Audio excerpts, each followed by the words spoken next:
So as it's nearly spring, I decided to go to the spring of the Thames. We're going to do it with wild camping. We're going to walk all 200 miles, hopefully. Mud, mud, glorious mud. International rail truffle and your own private goose. Wellies? You saw me some wellies. Any day for a dip. Maybe I was speaking too soon. Wait 6 miles to this bloody toilet. I nearly wrecked the trip. Apparently it's completely flooded. Wow. Okay, so not this way. We heard voices and someone found me and I was like, oh, busted. So if you want to follow me up the river, please hit the subscribe button, hit that like button, or share with your friends because it helps the channel. Much better day today, back at the bridge. I'm going to continue on. Thanks to Jim for his hospitality. Sadly, Jo wasn't there. I think she was coming back later, and I wanted to get back and do some walking. And it was sunny. I'm sure this won't last. I think it's kind of like 40-50% chance of rain today, which can go either way. But yeah, on to Goring, I don't think it bothers me is the Goring Meadows and that sort of area, because I remember there's 2 places that were like super boggy, even in summer. But I've got some new socks. My wool ones dried like cardboard, so I went and got some polyester. It's Good Friday today. I did not know that until I found a cafe that's closed, and I was thinking, why is this cafe closed? Oh, it's Good Friday. It's a much nicer day. Hello, Gooses. This is what makes me sad. These are old water fountains that have now become roosts for pigeons. But these were created by the Victorians. This drinking fountain was erected as provided by the Miss Sarah Georgina Atwells, in memory of Frank Atwells, who's Mayor of Reading, 1892.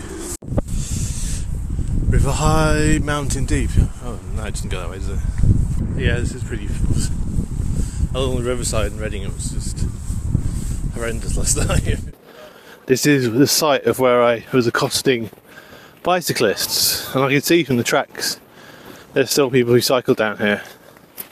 But there are no signs, still a very small track, as you can see. And I was bemused by all these people who were cycling down here. And they were complaining about the fact that Reading was terrible for bikes and terrible for roads. And I was like, but why are you then cycling down here when it's obvious it's not a cycle track? And one of them actually said to me, which I found quite funny at the time, I still find quite funny, oh, there's no signs telling you not to. As if like your whole life you have to have signs to say, don't do this. Do you need signs to tell you that a small path like this, where 2 cycles cannot pass, is not a cycle path? The same people kind of complain about it being a nanny state. It's like, pick a side, you know. Now, since that, a lot of the Thames path seems to have become this cycle-friendly version of the Thames path, which kind of joins and diverts at certain points.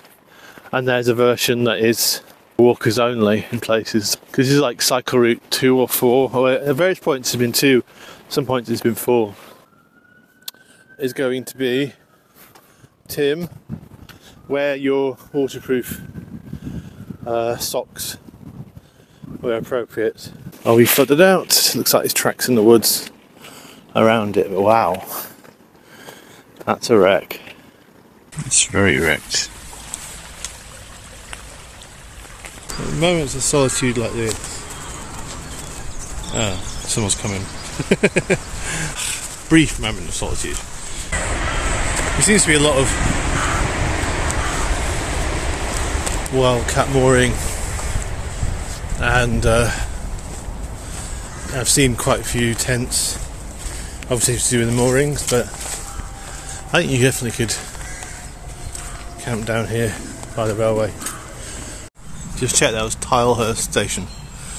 So yeah, it seems like the land along the river by Tilehurst Station is rather boggy. There's some here. I don't know, there's some woods and bits you probably could camp. I mean, I wouldn't obviously avoid the mooring people's bits, but yeah, I think probably could. Roebuck Hotel. Wonder if it's still there.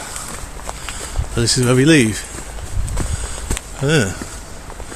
Oddly, the path still goes on. Same mistake as years ago, I think.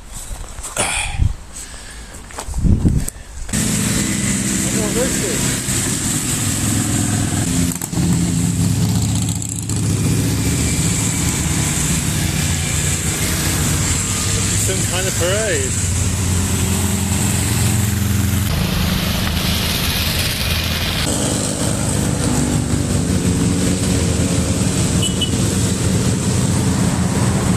I had forgotten about the Purley detour. Yeah. So at the Roebuck Hotel, which I think is a hotel actually, still, I thought it was disused. But it's oddly only accessible via that bridge. And then you have this massive detour through Purley on Thames. Yeah, I do remember this. Mostly because it was just a slog up and down hills. Here where I live, there's lots of estates like this, looking fairly generic. The land of wimpy and baritones. Like, the Thames Path comes through here, guys. Not a single bench or anything like that. Is there a centre to Purley? It seems to be all just housing. And this is Maple Durham Lock, by the way. And they have water for everyone. So yeah, stock check as regards the walk. I haven't gone and mapped the distance, and I always worry when it says stuff like 78.5 miles to London, because that doesn't really cover the kind of the detours and the ins and outs of the Thames Path, which probably is more than the distance. I don't know. Well, I started nearly 2 weeks ago. I've covered over 100 miles. The rest of it, I was hoping to do it in a week, and I might be able to. Although the day hikes were easier, there was more kind of like in now, in now, in now, in now, you know. Whereas, apart from Puddles Mud and wading through Ship Lake, wading through a lake of ship, yeah, the route's pretty much straight through. It's straight along the river. You know, it's fairly direct to this point. So I think I might be able to cover more ground, even though I'm slowed down because of the pack. If I can survive the weather today and don't drown in a flooded part of the river, I want to do all in one, because my previous projects have had me done in phases, you know, of various reasons, and I'm determined to not do that this time.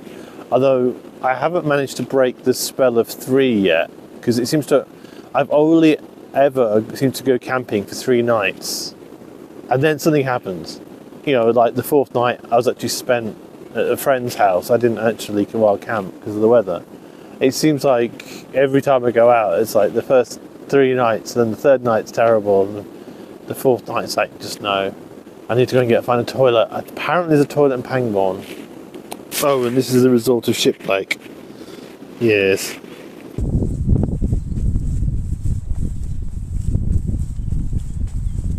And people might say, why didn't you bring Welly? But it's very heavy. You don't want to bring them on a hike, it's the extra way. And when I've worn them hiking, you know, my feet really hurt and chafe. And people could comment if there's a better way, because I think you wear gaiters, but gaiters are more like keeping water out from splashing in. How's that for a camping spot? And I don't think there's any overlooking Obergruppenführer from Astroland. So yeah, that would be brilliant. Unfortunately, as always, it's at lunchtime. Too early. We're a boardwalk to avoid flooding totally failed. Yeah. I said I wouldn't do more wading, but I was like, okay, a bit more. But then, yeah, more failure, because like the boardwalk itself is flooded over there, so yeah. Any day for a dip. Hopefully that's it, but it's not.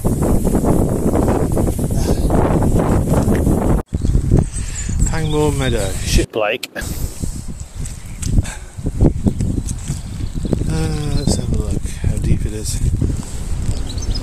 It's another wade job, isn't it? Slippy. In fact, I can see, Shiplake. There is stuff under the water, and that's not good.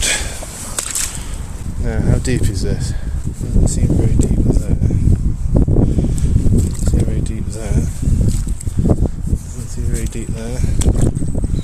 Doesn't seem very deep there. I'm sure there is an easy way of doing this. Mud, mud, glorious mud. Nothing quite like it. But yeah, there's a danger with this. You'll hit a broken bottle. I really need some sandals. That's it from Pangbourne Meadow, and it's Mudathon. Finally at the bridge at Pangbourne.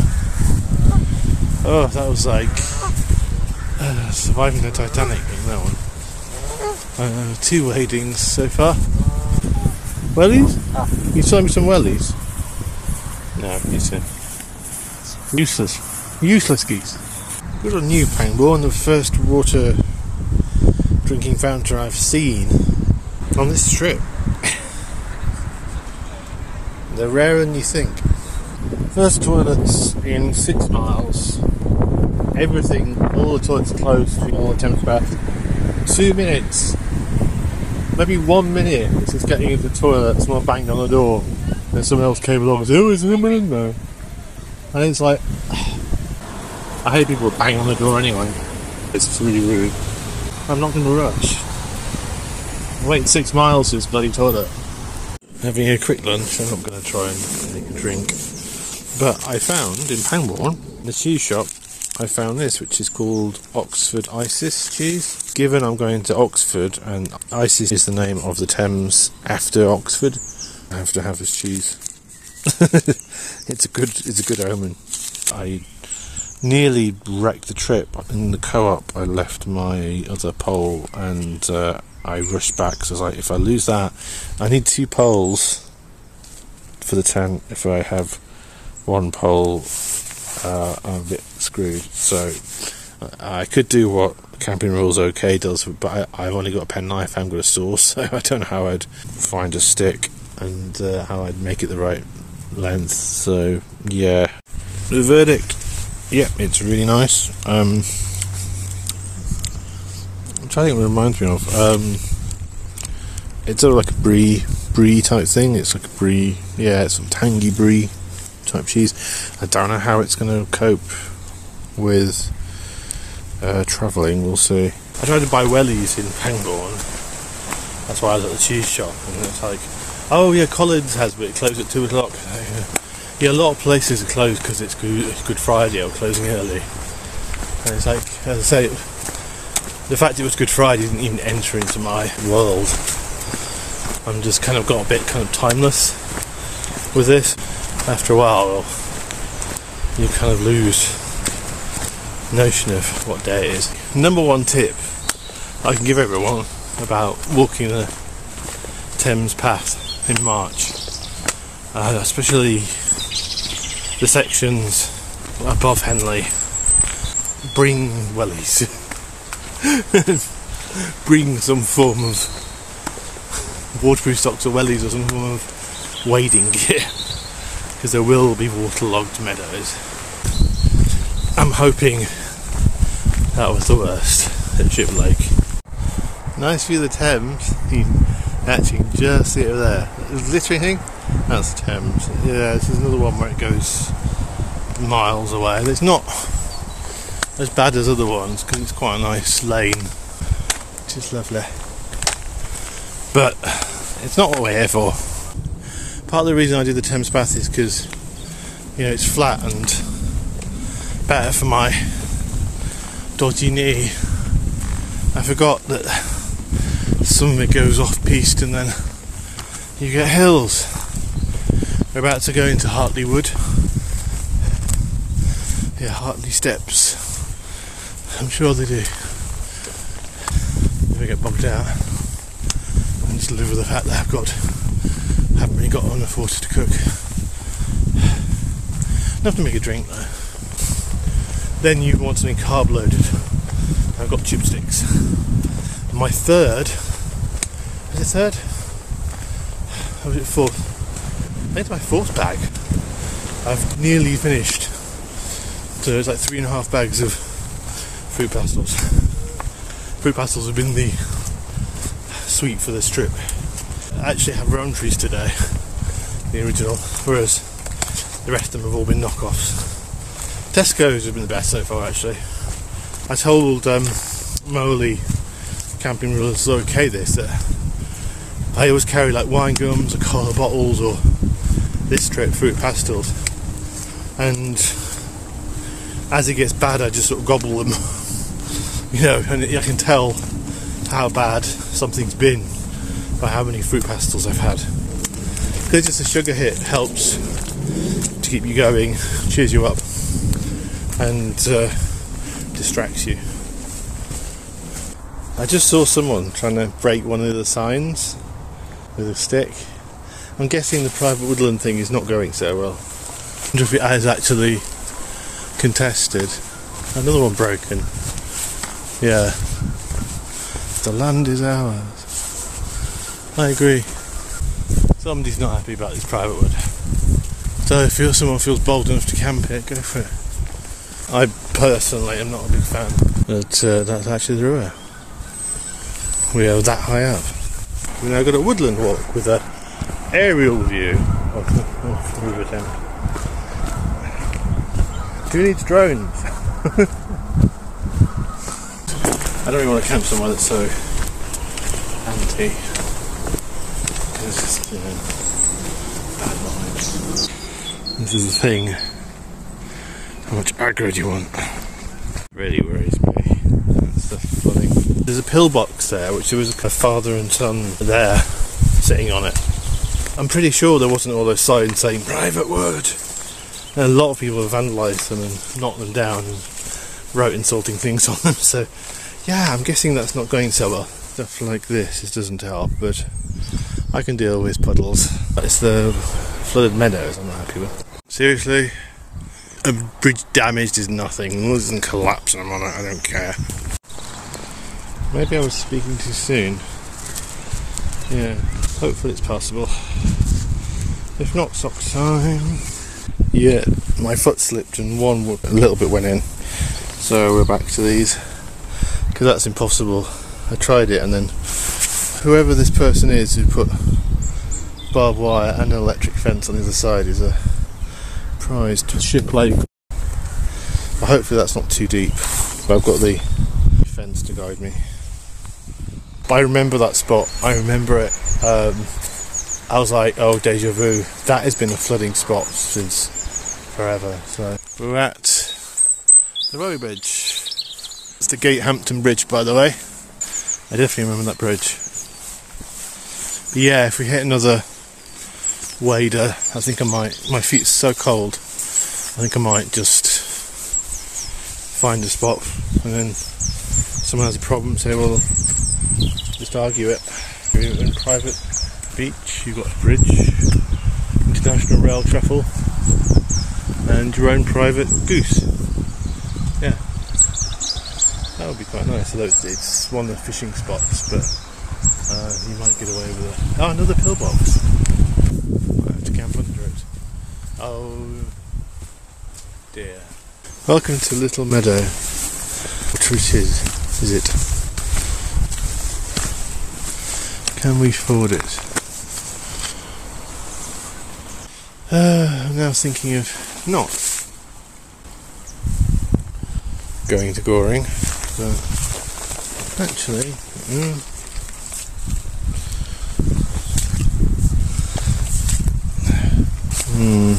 maybe not. He's a bit.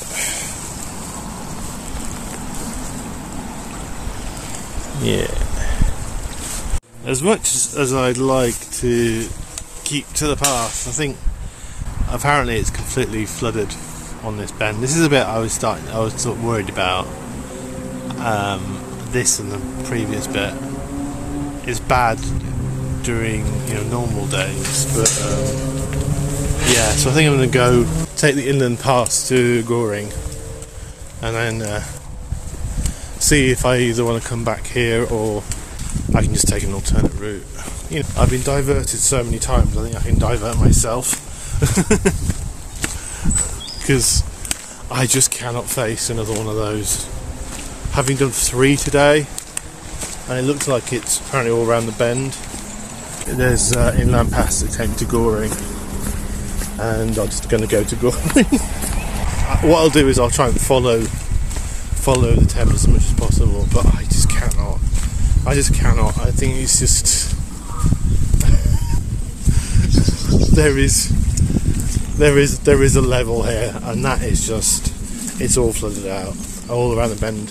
According to the blokes that came back, they just had boots on, and they said unless you got wellies, and I'm like, well, I've got waterproof socks, but I really don't want to wade up to my knees because apparently it's that deep. And that one, I saw them trip and stumble. That one really does look like it's pretty. This is Goring Bridge. Now, how flooded out is it? I want to know. This is where we would have got to at Goring Lock. We crossed over on that bridge, I think. Yes. Now that's flooded.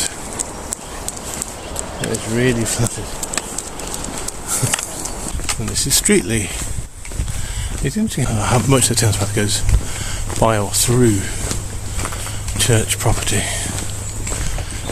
Quite a lot. More than you think. Oh, what's that say? Lewis Cow. I tried going down where the lock, where I was interested in seeing where the flooding started, where it became impassable. And that was, lots of STs and lots of dog walkers. And so it soon became like, nope. Yeah, to the river. Footpath flooded. Please refrain from using the footpath when bank submerged. Let's have a look. Actually, more diversions. Yep. Wow.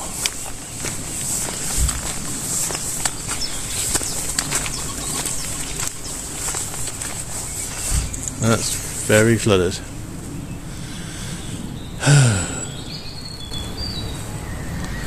Okay, so not this way. Ship like. So, plan B. Because you can't see anything. I can't put the light on because I'm in a really sketchy place. I'm by a railway bridge near Goring on a fishing site. It's a beautiful spot. I am being overlooked by a house in the distance, and what makes it even sketchier is that one of the trains comes through and it lights up everything, including where I am, for a few seconds. It's kind of, I didn't think of that. I didn't realise that would happen. I realised the trains go by. I didn't realise one of them would make things very visible. Not that one. Didn't think of that one. Otherwise, I'm pretty happy with where I am. I'll show you later when I can actually have a light, or if a train goes by. I feel like I'm at sea with that noise. That's just the water rushing under the bridge. We had voices and a light on me earlier. But someone found me, and I was like, "Oh, busted!" And then nothing came. No one said anything. I'm expecting a conversation with the fishery people because I'm in a fishery spot and they don't do night fishing, and they might have thought I'm here officially. So I want to get this down tomorrow. Very important to get this down tomorrow at 5. But to some extent, I don't really care because it's like having. I've had some prosecco. It's just with all this flooding and stuff, and it never gets sorted out. It's flooding in these same spots every year. The landowners don't care, so it's just like, whatever.